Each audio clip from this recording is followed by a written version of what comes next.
माध्यमिक शिक्षा मंडल मध्य प्रदेश भोपाल के द्वारा वर्ष 2023 के लिए जारी प्रश्न बैंक में भाग 2 समष्टि अर्थशास्त्र एक परिचय अध्याय के अध्याय 4 मुद्रा एवं बैंकिंग के एक अंकीय प्रश्नों को लेकर मैं डॉक्टर रेणु पाठक आपके समक्ष उपस्थित हूँ।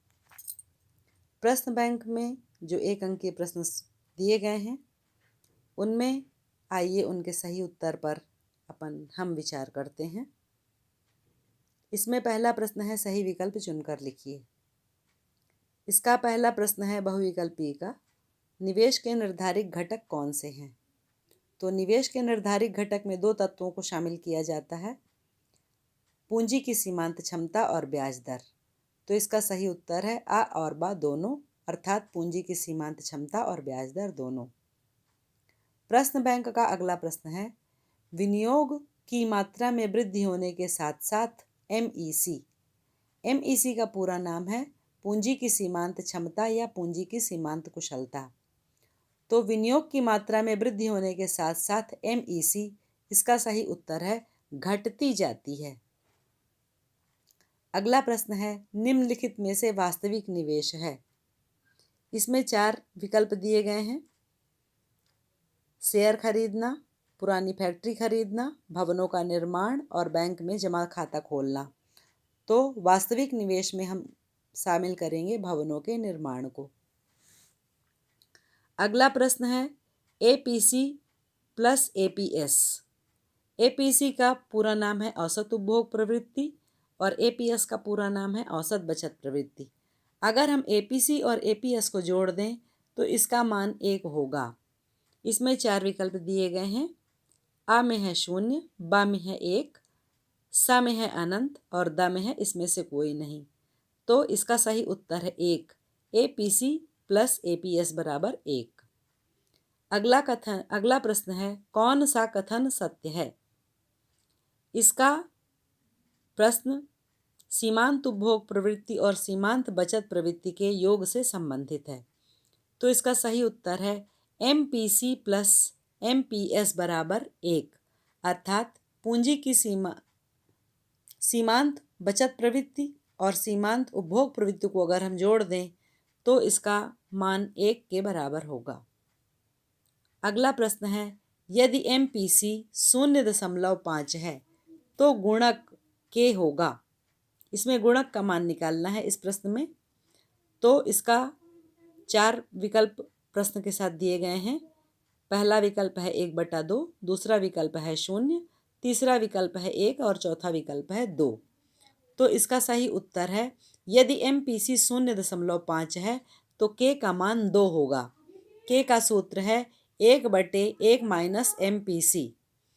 तो इस सूत्र के अनुसार अगर हम इस सवाल को हल करते हैं तो के का मान 2 होगा। अगला प्रश्न है निम्नलिखित में से मुद्रा का कार्य नहीं है। इसके 4 विकल्प दिए गए हैं। पहला है विनिमय का माध्यम, दूसरा है कीमत स्थिरता, तीसरा है मूल्य संचय और चौथा है लेखा की इकाई। तो मुद्रा का कार्य नहीं है कीमत स्थिरता का कार्य करना। अगला प्रश्न है मुद्रा वह है जो मुद्रा का कार्य करे, यह किसका कथन है। तो यह कथन हार्टले विदर्स का है, मुद्रा वह है जो मुद्रा का कार्य करे। तो इसका सही उत्तर है हार्टले विदर्स। अगला प्रश्न है भारतीय रिजर्व बैंक का राष्ट्रीयकरण कब हुआ। इस प्रश्न का सही उत्तर है 1 जनवरी 1949 को भारतीय रिजर्व बैंक का राष्ट्रीयकरण किया गया। अगला प्रश्न है किस विधि से हम बैंक से मुद्रा निकाल सकते हैं। इस प्रश्न में 4 विकल्प दिए गए हैं। पहला है आहरण पत्र, दूसरा है चेक, तीसरा है एटीएम और चौथा है सभी। तो इसका सही उत्तर है सभी, अर्थात आहरण पत्र, चेक और एटीएम, इन सभी तरीकों से हम बैंक से मुद्रा निकाल सकते हैं। प्रश्न बैंक 2023 का अगला प्रश्न व्यावसायिक बैंक से संबंधित है। इसमें भी 4 विकल्प दिए गए हैं। पहला विकल्प है जमा स्वीकार करते हैं, दूसरा विकल्प है ऋण प्रदान करते हैं, तीसरा विकल्प है लाकर की सुविधा देते हैं और चौथा विकल्प है इसमें से सभी। तो व्यावसायिक बैंक जमा स्वीकार करते हैं, ऋण प्रदान करते हैं, लाकर की सुविधा देते हैं, अर्थात इसका सही उत्तर होगा इनमें से सभी। अगला प्रश्न है एटीएम का पूर्ण रूप क्या है? तो एटीएम का पूर्ण रूप है ऑटोमेटेड टेलर मशीन अर्थात स्वचालित गणक मशीन। अगला प्रश्न है साख गुणक होता है। इस प्रश्न में 4 विकल्प दिए गए हैं। पहला विकल्प है 1/CRR, दूसरा विकल्प है नगद गुणे 1/CRR, तीसरा विकल्प है नगद गुणे CRR और चौथा है इनमें से कोई नहीं। तो इसका सही उत्तर है 1/CRR। CRR अर्थात कैश रिजर्व रेशियो। अगला प्रश्न है सेंट्रल बैंक ऑफ इंडिया क्या है? तो सेंट्रल बैंक ऑफ इंडिया व्यापारिक बैंक है। अगला प्रश्न है व्यापारिक बैंक का एजेंसी कार्य क्या है?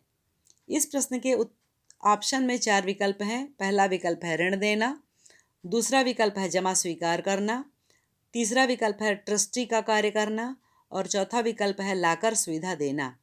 तो इस प्रश्न का सही उत्तर है ट्रस्टी का कार्य करना। व्यापारिक बैंक का एजेंसी कार्य ट्रस्टी का कार्य करना है। अगला प्रश्न है भारत का केंद्रीय बैंक निम्नलिखित में से कौन सा है? तो भारत का केंद्रीय बैंक है RBI अर्थात रिजर्व बैंक ऑफ इंडिया। इसका सही उत्तर है RBI।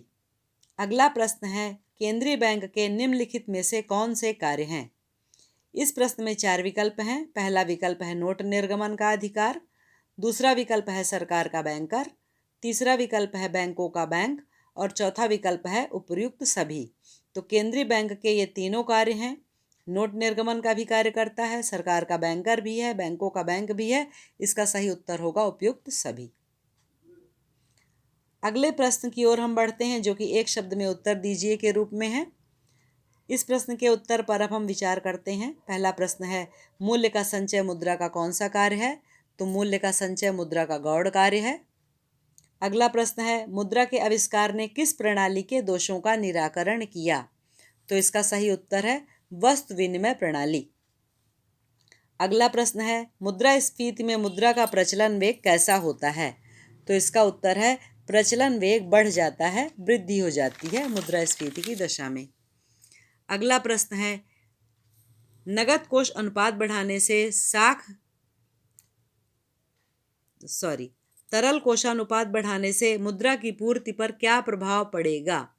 तो नगद कोष अनुपात बढ़ाने से अर्थात तरल कोष अनुपात बढ़ाने से मुद्रा की पूर्ति कम होगी। इसका सही उत्तर है कम होगी।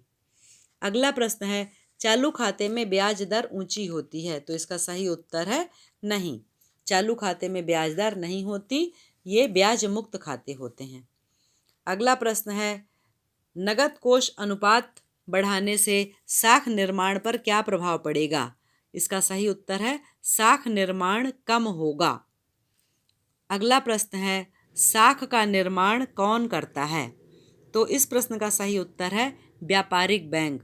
साख का निर्माण सदैव व्यापारिक बैंक करते हैं और साख मुद्रा का नियंत्रण करने का कार्य RBI का होता है। अगला प्रश्न है कागजी मुद्रा के निर्गमन का अधिकार किसे है? तो इसका उत्तर है रिजर्व बैंक ऑफ इंडिया। भारतीय बैंकिंग व्यवस्था का शीर्षस्थ बैंक कौन सा है? तो इसका भी उत्तर है रिजर्व बैंक ऑफ इंडिया। अगला प्रश्न है क्या रिजर्व बैंक 1 रुपए के नोट निर्गमन का कार्य करता है? तो इसका उत्तर है नहीं, 1 रुपए के सिक्के और नोट का निर्गमन सरकार के द्वारा किया जाता है। अब हम सही जोड़ी बनाइए की तरफ बढ़ते हैं।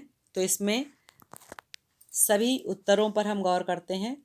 तो रिजर्व बैंक के वर्जित कार्य में हम शामिल करेंगे जमाओं पर ब्याज देना, ये रिजर्व बैंक का कार्य नहीं। रेपो पर से 0.25% अंक अगर अधिक हो तो इसे कहते हैं MSE दर। यद्यपि यह क्वेश्चन में मिस प्रिंट है, प्रश्न बैंक में यह मिस प्रिंट है, इसकी जगह में होना चाहिए MSF। अगला प्रश्न है बैंकों का नियमन होता है? इसका उत्तर है बैंकिंग अधिनियम 1949 के द्वारा। अगला है अधिविकर्ष, इसका सही उत्तर है अस्थायी व्यवस्था।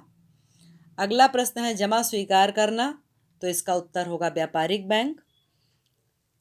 सही जोड़ी का अगला प्रश्न है मुद्रा का प्राथमिक कार्य, इसका है मूल्य का मापन। व्युत्पन्न निक्षेप का सही उत्तर है साख जमाएं। नगद निक्षेप का सही उत्तर है स्थायी व्यवस्था। रिजर्व बैंक की स्थापना में लिखेंगे 1935 और मुद्रा का गौण कार्य में लिखेंगे मूल्य का हस्तांतरण।